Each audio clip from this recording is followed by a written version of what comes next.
Solution का 10th lecture, जो कि है वेन हॉफ फैक्टर। तो वेन हॉफ फैक्टर को किसने इंट्रोड्यूस किया गया? वेन हॉफ फैक्टर को हमने एसोसिएशन और डिसोसिएशन का एक्सटेंट कितना होता है इसको फाइंड आउट करने के लिए, डिग्री ऑफ एसोसिएशन और डिग्री ऑफ डिसोसिएशन इलेक्ट्रोलाइट्स के केस में, उसके एक्सटेंट को फाइंड आउट करने के लिए हमने वेन हॉफ फैक्टर को इंट्रोड्यूस किया था। तो हम क्या कह सकते हैं? Van't Hoff factor was introduced to calculate the extent of association और डिसोसिएशन। और वेन हॉफ फैक्टर क्या होता है? वेन हॉफ फैक्टर को हम आई से डिनोट करते हैं। वेन हॉफ फैक्टर होता है experimental value of colligative property divide में calculated value of colligative property. देखो इसका क्या मतलब है, जैसे हमारे पास कोई किसी सॉल्यूट का कोई सॉल्यूशन है, ठीक है, उसके केस में हम कॉलिगेटिव प्रॉपर्टी को स्टडी करना चाहते हैं तो हमें एक्सपेरिमेंट अपना परफॉर्म करना पड़ेगा। मतलब हमें सॉल्यूट का पहले सॉल्यूशन बनाना पड़ेगा, फिर कोई भी एक कॉलिगेटिव प्रॉपर्टी चाहे ऑस्मोटिक प्रेशर या relative loading of vapour pressure, उसको हम स्टडी करना चाहते हैं तो हमें ऑब्जर्वेशन लेनी पड़ेगी अपनी वहां पे। इसका मतलब हम क्या कह सकते हैं? Experimental value of colligative property जो होती है उसको observed value of colligative property भी कह सकते हैं। या तो हम experimental value of colligative property कहते हैं उसको, या फिर हम उसको observed value of colligative property भी कह सकते हैं, क्योंकि कोई भी एक्सपेरिमेंट अगर हम परफॉर्म करते हैं तो वहां पे हम उसको ऑब्जर्व करते हैं, उसके ऑब्जर्वेशंस को नोट करते हैं, ठीक है। तो observed value of colligative property भी कहा जाता है इसको। इसी तरह कैलकुलेटेड वैल्यू जो है मतलब जो थ्योरेटिकल वैल्यू है, एक्सपेरिमेंट से हमने नहीं निकाली, सिर्फ हमने कैलकुलेशंस की है वैल्यूज को वहां पे पुट करके किसी फार्मूला में, तो वो क्या होगी? वो normal value of colligative property होगी। तो आई को हम क्या कहते हैं? Observed value of colligative property divide में normal value of colligative property, या फिर हम experimental value of colligative property divide में calculated value of colligative property भी बोल सकते हैं, ठीक है। तो इसकी मैंने ब्रैकेट में लिख दिया एक्सपेरिमेंटल के ब्रैकेट में ऑब्जर्व और कैलकुलेटेड के ब्रैकेट में मैंने लिख दिया नॉर्मल, ठीक है। अब आपको पता है जो कॉलिगेटिव प्रॉपर्टी होती है वो मॉलिक्यूलर मास के इनवर्सली प्रोपोर्शनल होती है, ठीक है। तो हम वेन हॉफ फैक्टर को मॉलिक्यूलर मास के टर्म में भी लिख सकते हैं। तो I इज इक्वल टू, अब क्या होगा?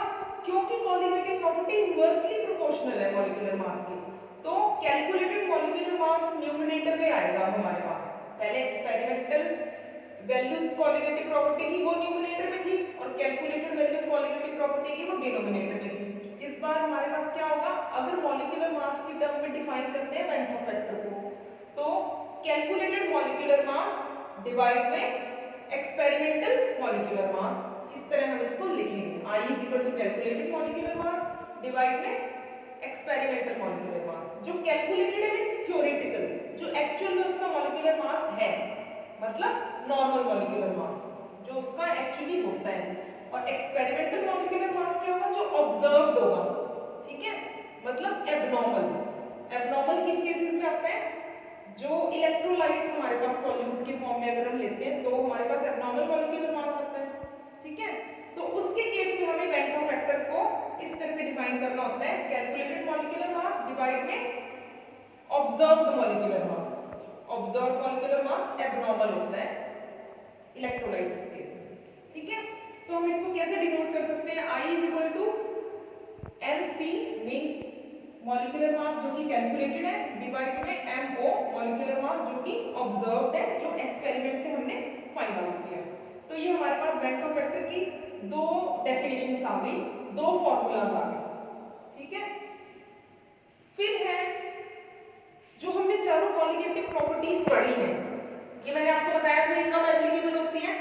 जब हमारे पास सॉल्यूट जो है वो नॉन इलेक्ट्रोलाइट है। नॉन इलेक्ट्रोलाइट का मतलब वो ना तो एसोसिएट कर रहा है ना ही डिसोसिएट कर रहा है। जैसे कि हमारे पास अगर हमने शुगर को ले लिया एज अ सॉल्यूट, या फिर ग्लूकोज को ले लिया एज अ सॉल्यूट, या यूरिया को ले लिया, ये सारे के सारे क्या है? जैसे ग्लूकोज, सुक्रोज, यूरिया, ये एसोसिएट या डिसोसिएट नहीं करते हैं सॉल्यूशन में, तो ये नॉन इलेक्ट्रोलाइट है। उनके केस में हम कॉलिगेटिव प्रॉपर्टीज को simply without when Hoff factor apply कर सकते हैं, जैसे कि हमने पढ़ चुके हैं।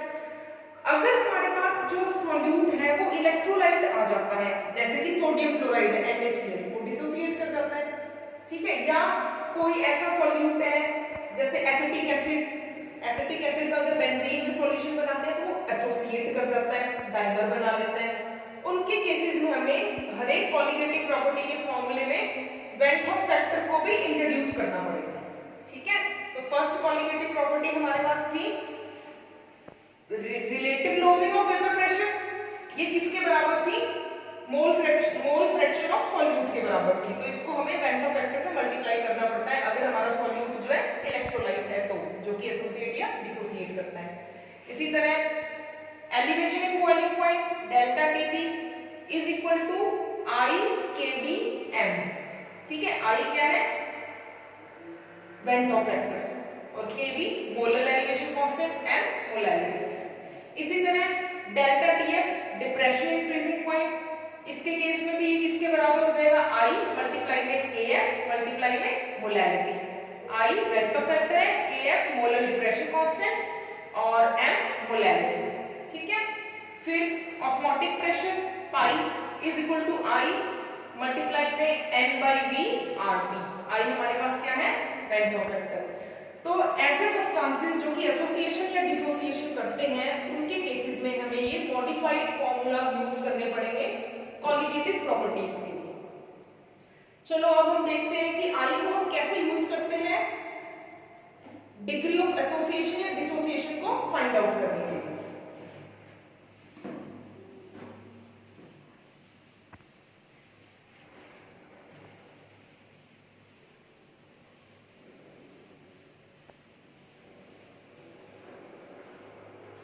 तो पहले हम फाइंड आउट करेंगे डिग्री ऑफ डिसोसिएशन।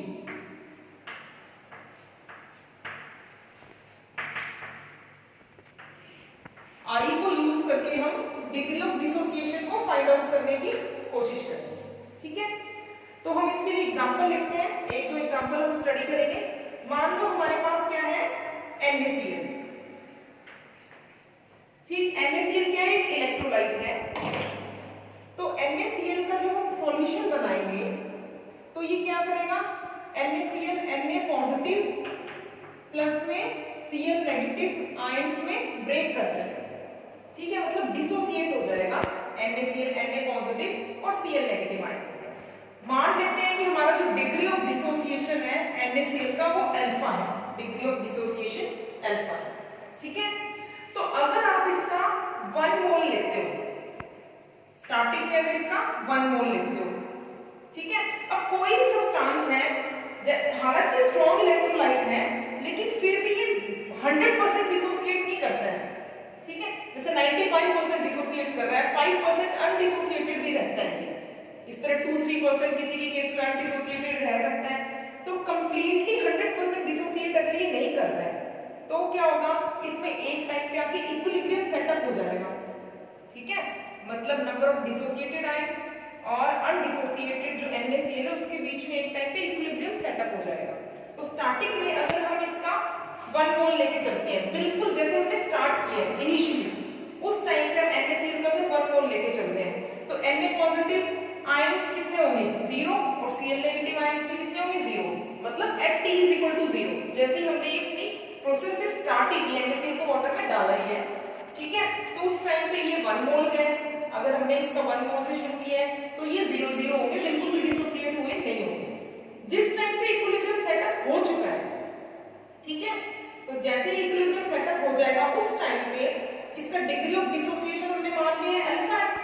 ठीक, तो अनडिसोसिएटेड कितना होगा? 1 माइनस अल्फा, क्योंकि पहले हम 1 लेके चल रहे थे, उसमें से अल्फा डिसोसिएट हो गया। ठीक है, तो अनडिसोसिएटेड 1 माइनस अल्फा बचेगा और ये कितना बन जाएगा? अल्फा Na पॉजिटिव और अल्फा ही Cl नेगेटिव। देखिए ऐसा क्यों है? क्योंकि इसका 1 मोल Na पॉजिटिव और 1 मोल Cl नेगेटिव बनाता है। अगर 1 मोल डिसोसिएट होता है तो अल्फा मोल से सिर्फ डिसोसिएट हुए हैं, तो अल्फा Na पॉजिटिव और अल्फा Cl नेगेटिव बनेंगे। ठीक है, तो अनडिसोसिएटेड इतने बच जाएंगे। तो इक्विलिब्रियम पे हमारे पास टोटल आयंस कितने होंगे इक्विलिब्रियम के टाइम पे? अनडिसोसिएटेड वाले भी काउंट करेंगे हम, डिसोसिएटेड वाले भी काउंट करेंगे। ये डिसोसिएटेड आयंस है, ये अनडिसोसिएटेड NaCl है। तो इक्विलिब्रियम पे हमारे पास टोटल नंबर ऑफ पार्टिकल्स कितने होंगे इन सभी को काउंट करना पड़ेगा। तो इक्विलिब्रियम पे हमारे पास टोटल नंबर ऑफ पार्टिकल्स हो जाएंगे 1 माइनस अल्फा प्लस में अल्फा प्लस में अल्फा, ये इक्विलिब्रियम पे हमारे पास क्या हो गए, पार्टिकल्स हो गए, ठीक है। और इस हम I को अगर लिखना चाहें तो I को हम क्या लिखते हैं, observed value of colligative property divide में normal value of colligative property. और observed value of colligative property किस पर डिपेंड करेगी, नंबर ऑफ पार्टिकल्स, और नंबर ऑफ पार्टिकल्स हमारे एक्सपेरिमेंट में कितने, इतने आ रहे हैं, ठीक है। तो I को हम क्या लिखेंगे, observed value of colligative property, जो कि नंबर ऑफ पार्टिकल पे डिपेंड करती है, वो ऊपर न्यूमरेटर में, और डिनोमिनेटर में calculated value of colligative property, मतलब हम कितने इसके मोल्स लेके चल रहे थे, अगर ये डिसोसिएट नहीं होता तो कितने मोल्स लेके चल रहे थे, 1, मतलब कैलकुलेटेड वैल्यू के लिए हम क्या लिख देंगे, 1। तो ये observed value of colligative property, number of particles जो डिसोसिएट होने के बाद आ रहे हैं, और ये calculated value of colligative property, ये जो हम थ्योरेटिकली निकालेंगे, क्योंकि हम 1 मोल लेके चल रहे थे, तो हम यहाँ पे नंबर ऑफ पार्टिकल 1 पुट करेंगे, ठीक है। तो हमारे पास I क्या आ जाएगा, ये अल्फा से alpha cancel, 1 plus alpha divide में 1, मतलब I की वैल्यू क्या आ जाएगी, 1 प्लस अल्फा, ये I की वैल्यू आ गई। अगर अल्फा 100% डिसोसिएट होता, अगर NaCl 100% डिसोसिएट होता, तो अल्फा की वैल्यू क्या होती, 1, तो I की वैल्यू क्या आ जाती, 2 आती, ठीक है। तो अगर किसी न्यूमेरिकल में आपको ऐसा दिया गया है कि NaCl जो है 100% डिसोसिएट हो रहा है, 100% डिसोसिएट हो रहा है, मतलब जो हम 1 मोल लेके चल रहे थे सारा का सारा डिसोसिएट हो रहा है, तब तो हमें अल्फा की वैल्यू 1 पुट करनी है, और I हम डायरेक्टली कैलकुलेट कर लेंगे यहाँ पे 1 + 1 2। अगर डिग्री ऑफ डिसोसिएशन जो है हमारे पास 100% है तो, मतलब अल्फा की वैल्यू 1 है तो, ठीक है। देखो एक और एग्जांपल लेते हैं, आपको समझ आ जाएगा। अगर हमारे पास MgCl2 है, ठीक है, तो इसको हम डायरेक्टली लिख लेते हैं, Mg2 पॉजिटिव आयन बनाएगा, प्लस में 2Cl नेगेटिव आयन बनाएगा। स्टार्टिंग में जब हमने रिएक्शन शुरू की तो इसका 1 मोल था, तो इसके 0 मोल्स थे, ठीक है। अब जब रिएक्शन इक्विलिब्रियम पे आ चुकी है, तो इसका डिग्री ऑफ डिसोसिएशन अल्फा, तो इसके अनडिसोसिएटेड कितने बच गए, 1 माइनस अल्फा, क्योंकि अल्फा तो डिसोसिएट हो गए, एक मॉलिक्यूल डिसोसिएट होता है तो एक ये बनते हैं, 2 Cl नेगेटिव बनते हैं, एक Mg पॉजिटिव 2 Cl नेगेटिव, तो अल्फा पॉजिटिव बनेंगे, ठीक है, और 2 अल्फा Cl नेगेटिव बनेंगे, क्योंकि एक मोल एक Mg पॉजिटिव बनाता है, तो alpha moles alpha Mg positive बनाएंगे, और अल्फा डिसोसिएट होंगे तो 2 अल्फा Cl नेगेटिव बनाएंगे, ठीक है। तो अब इक्विलिब्रियम पे हमारे पास नंबर ऑफ पार्टिकल्स कितने हो गए, क्योंकि हमें I कैलकुलेट करना है। I क्या होता है, ऑब्जर्व्ड वैल्यू, जो कि नंबर ऑफ पार्टिकल पे डिपेंड करती है, तो observed value of colligative property 1 minus alpha plus में अल्फा प्लस में 2 अल्फा, क्योंकि observed value number of particles पे डिपेंड करती है, नंबर ऑफ पार्टिकल्स में ये भी इंक्लूड होंगे, ये भी इंक्लूड होंगे, क्योंकि सॉल्यूशन में अनडिसोसिएटेड डिवाइड में स्टार्टिंग में 1 मोल लेके चल रहे थे, तो डिवाइड में हम 1 लिख देंगे। अब हमारे पास क्या आ जाएगा, अल्फा से अल्फा कैंसिल, एक माइनस का एक प्लस का, तो I की वैल्यू आ जाएगी 1 + 2 अल्फा। अगेन अगर ये 100% डिसोसिएट होता MgCl2, अगर आपको ऐसा केस दिया गया है कि MgCl2 का डिग्री ऑफ डिसोसिएशन जो 100% है, मींस अल्फा की वैल्यू अगर 1 है, 100% डिसोसिएट होगा तो अल्फा की वैल्यू क्या होगी, 1, तो I की वैल्यू यहाँ पे आ जाएगी हमारे पास 3। इफ किस केस में है ये, if alpha is equal to 1, तो हम I की वैल्यू यहाँ से डायरेक्टली कैलकुलेट कर सकते हैं, और अगर आपको अल्फा की कुछ और वैल्यू दी है तो आप ये पुट करके कैलकुलेट कर सकते हैं, ठीक है। अब हम एक जनरल इक्वेशन निकाल लेते हैं, ये तो मैंने आपको 2 रिएक्शन के एग्जांपल लेके दिखाए जो डिसोसिएट कर रहे थे। अब हम एक जनरलाइजेशन कर लेते हैं इसकी डिग्री ऑफ डिसोसिएशन को फाइंड आउट करने के लिए। मान लीजिए हमारे पास ये है रिएक्टेंट AN, ये हमारे पास बना रहा है n number of A ions बना रहा है, ठीक है, मतलब ये डिसोसिएट हो रहा है n पार्टिकल्स में, n नंबर ऑफ पार्टिकल्स में ये डिसोसिएट हो रहा है। तो इसी तरह हमें यहाँ पे इक्वेशन अप्लाई करनी है, ठीक है। स्टार्टिंग में अगर हम इसका 1 मोल लेके चल रहे हैं तो इसके कितने मोल्स बनेंगे, 0, जैसे ही हमने स्टार्ट किया है बस इस प्रोसेस को, ठीक है। उसके बाद इक्विलिब्रियम डिग्री ऑफ डिसोसिएशन इसका अल्फा लिया हुआ है हमने, तो इक्विलिब्रियम पे इसके अल्फा मोल्स डिसोसिएट हो चुके होंगे, ठीक है। एक मोल अगर डिसोसिएट होता तो इसके n मोल्स बनते, तो अल्फा मोल अगर डिसोसिएट होंगे तो n अल्फा मोल्स बनेंगे, मतलब इक्विलिब्रियम पे इसके n अल्फा मोल्स बनेंगे, ठीक है। मतलब इतने डिसोसिएटेड है और इतने अनडिसोसिएटेड है। फिर हमें I फाइंड आउट करना है, तो I क्या होता है, observed value of colligative property divide by normal value of colligative property. और ऑब्जर्व्ड वैल्यू किस पे डिपेंड करती है, नंबर ऑफ पार्टिकल्स पे, ठीक है। तो नंबर ऑफ पार्टिकल्स क्या है, 1 माइनस अल्फा प्लस में n alpha divide by normal value, जो हम स्टार्टिंग में नंबर ऑफ पार्टिकल लेके चल रहे हैं, ये मानते हुए निकालनी हमें नॉर्मल वैल्यू कि वो डिसोसिएट एसोसिएट कुछ भी नहीं कर रहा है। तो हम यहाँ पे क्या लिख देंगे, ये observed value of colligative property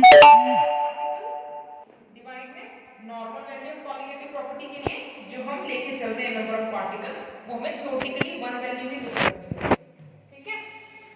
तो यहाँ पे क्या आ जाएगा, I इज इक्वल टू, हम इसको ऐसे भी लिख सकते हैं, n अल्फा को पहले लिख दें, n अल्फा और ये माइनस अल्फा, ठीक है, डिवाइड में 1। अब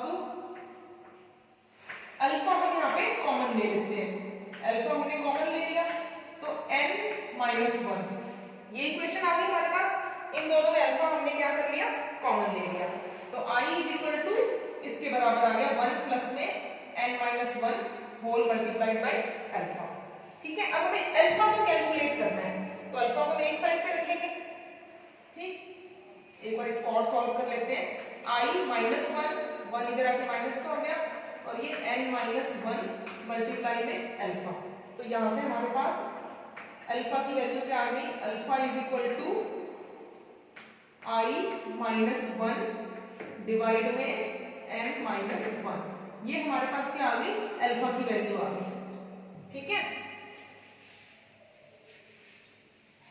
अब हम इसमें एक वैल्यू तो आपके पास ये आ गई, तो एक फॉर्मूला ये याद रखना है कि डिग्री ऑफ डिसोसिएशन को हम कैसे कैलकुलेट करते हैं, वेन ऑफ फैक्टर जो है I माइनस 1 डिवाइड में n माइनस 1, ये n क्या है, जितने नंबर ऑफ पार्टिकल्स में डिसोसिएट हो रहा है, ठीक है। जैसे NaCl के केस में n की वैल्यू क्या है 2, क्योंकि एक Na पॉजिटिव बनता है और एक Cl नेगेटिव बनता है, तो हमारे पास एक फॉर्मूला ये हमें ध्यान रखना है, ठीक है। अब क्या है, I के लिए एक और फॉर्मूला भी हमारे पास, I जो है वो किसके इक्वल होता है, Mc डिवाइड में Mo, calculated molecular mass divide में ऑब्जर्व्ड मॉलिक्यूलर मास, ये फॉर्मूला भी हमने लिखा था, ठीक है। तो I की जगह अगर हम ये वैल्यू पुट कर दें इस इक्वेशन में, ये जो इक्वेशन 1 हमारे पास आई है, इसमें I की जगह हम क्या पुट कर दें, Mc डिवाइड में Mo, calculated molecular mass divide में ऑब्जर्व्ड मॉलिक्यूलर मास, तो हमारे पास अल्फा क्या आ जाएगा, alpha is equal to I की जगह ये पुट कर दो Mc डिवाइड में Mo, बाकी एज इट इज, ये माइनस 1 डिवाइड में क्या है n माइनस 1, ठीक है। तो अब ये क्या हो जाएगा, Mo LCM आ जाएगा, ऑब्जर्व मॉलिक्यूलर मास जो Mc माइनस Mo डिवाइड में n माइनस 1, ठीक है। तो हम इसको कैसे लिख सकते हैं, alpha is equal to calculated molecular mass minus में ऑब्जर्व मॉलिक्यूलर मास डिवाइड में ऑब्जर्व मॉलिक्यूलर मास और इधर मल्टीप्लाई में n माइनस 1, ठीक है। तो अल्फा के लिए ये दो फॉर्मूला हमारे पास आते हैं, एक तो ये वाला, और ये फॉर्मूला हमने कैसे डिराइव किया है, I की सिर्फ वैल्यू पुट की है हमने, Mc डिवाइड में n, calculated molecular mass divide में ऑब्जर्व मॉलिक्यूलर मास। तो ये तो था डिग्री ऑफ डिसोसिएशन को हम कैसे यूज कर रहे हैं, सॉरी वेंट ऑफ फैक्टर को हम कैसे यूज कर रहे हैं degree of dissociation find out करने के लिए, ठीक है। वेंट ऑफ फैक्टर को यूज करके, I को यूज करके हमने अल्फा फाइंड आउट किया है, डिग्री ऑफ डिसोसिएशन। अब हम कैसे फाइंड आउट कर सकते हैं डिग्री ऑफ एसोसिएशन, I को यूज करके, अब हम वो करते हैं, ठीक है। तो ये दो फॉर्मूलाज ध्यान रखने इसके लिए,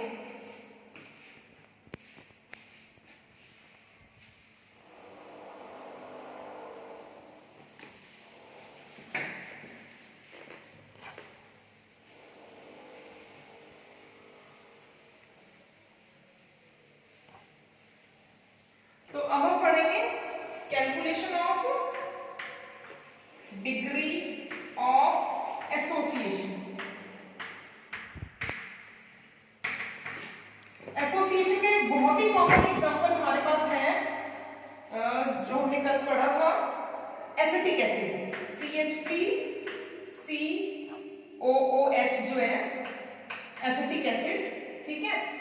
इसके अगर हम 2 मॉलिक्यूल्स लेते हैं, बेंजीन में अगर हम इसका सॉल्यूशन बनाते हैं तो इसके 2 मॉलिक्यूल्स जो है डाइमर बना लेते हैं, ठीक है, एसोसिएट हो जाते हैं। इसको मैं दिखा देती हूँ ओपन करके, CH3COOH, ठीक है, एक मॉलिक्यूल इसका CH3COOH। देखो यहाँ पे हाइड्रोजन बॉन्ड डेवलप हो गया इनके बीच में, मतलब हम 2 मॉलिक्यूल्स लेके चल रहे थे लेकिन हमें सॉल्यूशन में एक ही मॉलिक्यूल मिलेगा, तो कॉलिगेटिव प्रॉपर्टी चेंज हो जाएगी ना, क्योंकि कॉलिगेटिव प्रॉपर्टी तो किस पे डिपेंड करती है, नंबर ऑफ पार्टिकल्स पे। नंबर ऑफ पार्टिकल हमने तो ऐसे सोचा कि हमारे पास 2 है लेकिन सॉल्यूशन में है तो एक ही, क्योंकि उन्होंने डाइमर हो गए हैं, डाइमराइज हो गए हैं, एसोसिएट हो गए हैं, इसलिए तो ये क्या एसोसिएशन हो रही है इनकी, ठीक। तो इसको हम इस रिएक्शन को हम स्टडी करते हैं। स्टार्टिंग में हमने इसके 1 मोल लिए, जैसे ही हमने ये रिएक्शन शुरू की है, मतलब जैसे ही हमने इस सॉल्यूट को बेंजीन के अंदर, यहां बेंजीन में बना रहे हैं इसका सॉल्यूशन, ठीक है, क्योंकि वाटर में तो एसोसिएशन होएगी नहीं, बेंजीन में होएगी, पोलर सॉल्वेंट में नहीं होएगी, नॉन पोलर में होगी, ठीक। तो स्टार्टिंग में अगर हम इसका 1 मोल लेके चलते हैं तो जैसे ही हमने इसको शुरू ही किया है अभी, तो उस टाइम पे इसके 0 मोल्स ही एसोसिएट हुए होंगे, ठीक है। तो स्टार्टिंग में इसका 1 मोल है तो इसके 0 मोल है, मतलब अभी कुछ एसोसिएट नहीं हुआ। जब इक्विलिब्रियम एस्टेब्लिश हो जाएगा तो हमने इसका डिग्री ऑफ एसोसिएशन अल्फा माना हुआ है, डिग्री ऑफ एसोसिएशन को अल्फा से डिनोट किया है। तो जब इक्विलिब्रियम सेटअप हो जाएगा उस टाइम पे इसके अल्फा मोल्स एसोसिएट हो चुके हैं, ठीक है, अल्फा मोल्स एसोसिएट हो चुके हैं। तो यहाँ पे कितने प्रेजेंट होंगे, अल्फा बाई 2। देखो इसे समझने की कोशिश करो, 2 मॉलिक्यूल्स अगर हम इसके लेते हैं तो वो एक मॉलिक्यूल में एसोसिएट हो जाते हैं, मतलब 2 एक में एसोसिएट हो रहे हैं, ठीक है। तो एक कितने में एसोसिएट होगा, आधे में, और अल्फा कितने में एसोसिएट होगा, अल्फा बटे 2 में। समझ आया, 2 मोल्स 1 मोल में एसोसिएट होंगे, 1 मोल लोगे तो आधे में एसोसिएट हो जाएगा।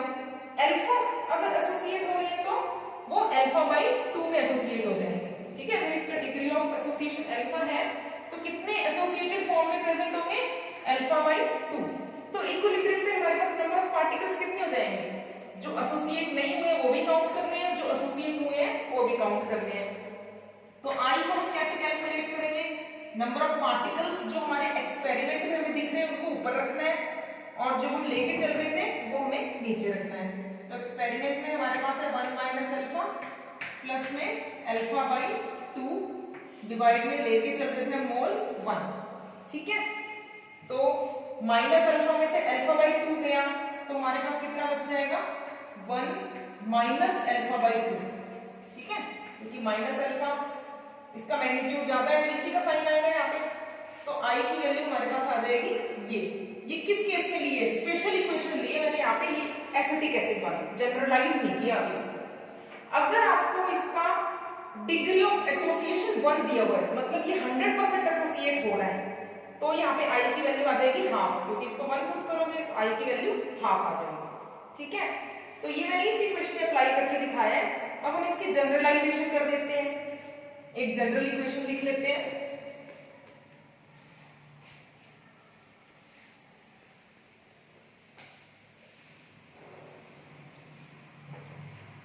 मान लीजिए हमारे पास कोई सॉल्यूट है A, उसके n मोल्स हमारे पास हैं, ठीक है, और वो एसोसिएट होके AN में कन्वर्ट हो जाता है, ठीक है। जैसे हमने वहां पे लिया था 2 मोल्स CH3COH के लिए थे, तो वो CH3COH का डाइमर बन गया था, वहां पे n की वैल्यू 2 थी हमारे पास, तो यहाँ पे हमने एक जनरल वैल्यू ले ली n। वो किसी के केस में 2 हो सकती है, किसी में 3, किसी में 4, 5 कुछ भी हो सकती है, तो हमने एक जनरल इक्वेशन लिख ली, ठीक है। स्टार्टिंग में हम इसके 1 मोल लेके चल रहे हैं, एट t = 0, मतलब इनिशियली 1 मोल है तो एसोसिएशन अभी तक नहीं हुआ है, तो हमने यहाँ पे लिख दिया एसोसिएटेड फॉर्म में 0।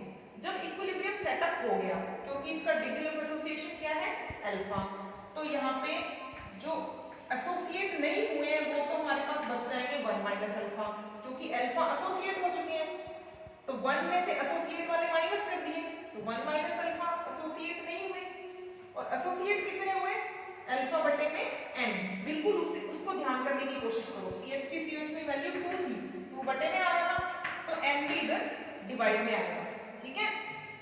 तो हमारे पास एसोसिएटेड मॉलिक्यूल्स इतने हो गए, और जो एसोसिएट नहीं हुए हैं वो मॉलिक्यूल्स हमारे पास इतने हैं। तो I की वैल्यू कैसे फाइंड आउट करोगे, टोटल नंबर ऑफ पार्टिकल्स को ऊपर लिखेंगे, जो हम लेके चल रहे हैं शुरू में पार्टिकल 1 मोल उसको नीचे लिखेंगे, तो 1 minus alpha plus alpha by n, और डिवाइड में जो हम पार्टिकल लेके चल रहे हैं 1 ये लिख देंगे, ठीक है। क्योंकि ये एक्सपेरिमेंटल वैल्यू कॉलिगेटिव प्रॉपर्टी की नंबर ऑफ पार्टिकल पे डिपेंड करेगी, और कैलकुलेटेड वैल्यू जो हम थियोरेटिकली जो इसके 1 मोल लेके चल रहे हैं वो हम यहाँ पे लिख देंगे, ठीक। तो I को फाइंड आउट करने के लिए अब इसको सॉल्व करेंगे। I इज इक्वल टू, इस 1 को लिखने की कोई रिक्वायरमेंट नहीं है, 1 माइनस अल्फा प्लस में अल्फा बाई n हो गया। अब हमें अल्फा कैलकुलेट करना है, तो अल्फा को एक साइड पे लिख देंगे, ठीक है। अल्फा वाली सारी टर्म्स हम एक साइड पे ले जाएंगे, तो अल्फा वाली टर्म्स को इधर ले आते हैं, तो alpha minus alpha by n हो गया, और इधर आ जाएगा 1 माइनस i, ठीक है। अल्फा वाली सारी टर्म्स को हम इस साइड पे ले आए और i को इस साइड पे ले गए, ठीक है। अब यहाँ पे क्या है, अल्फा को हम कॉमन ले लेते हैं, तो हमारे पास आ जाएगा 1 माइनस 1 डिवाइड में n, और इधर आ जाएगा 1 माइनस i, ठीक है। इसको ये आ गया हमारे पास, इसको मैं दोबारा लिख देती हूँ। अल्फा कैलकुलेट करना है, ठीक। इस n को एलसीएम ले लो,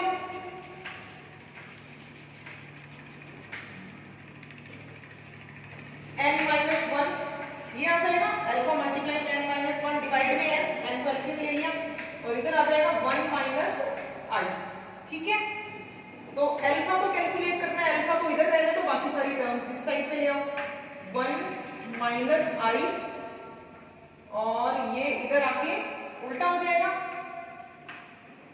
मल्टीप्लाई में था डिवाइड में चला जाएगा, n डिवाइड में n माइनस 1, ठीक है। ये आ गया हमारे पास। अब हमें क्या करना है, i की वैल्यू पुट करनी है mc डिवाइड में mo, क्योंकि हमें पता है i जो है mc डिवाइड में mo होता है, तो इस i की जगह mc बाई mo रख देंगे, तो alpha is equal to 1 minus mc divide में mo मल्टीप्लाई में n डिवाइड में n माइनस 1, ठीक है। अब mo को हमने एलसीएम ले लिया, इधर mo माइनस mc आ गया, और ये आ गया n डिवाइड में n माइनस 1, तो ये हमारे पास अल्फा कैलकुलेट हो गया,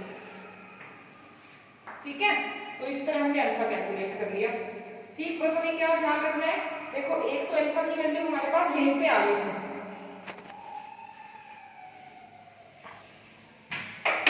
इसमें बस हमने क्या किया है, आई की वैल्यू को ही पुट किया है, तो हमारे पास एक और फॉर्मूला, ठीक है। ये ऑब्जर्व्ड मॉलिक्यूलर मास है, ये कैलकुलेटेड मॉलिक्यूलर मास है, n क्या है, ये CH3COH के केस में इसकी वैल्यू 2 थी, अगर कोई डाइमर बना रहा है तो 2 है, कोई ट्राइमर बना रहा है तो 3 है, कोई टेट्रामर बना रहा है मॉलिक्यूल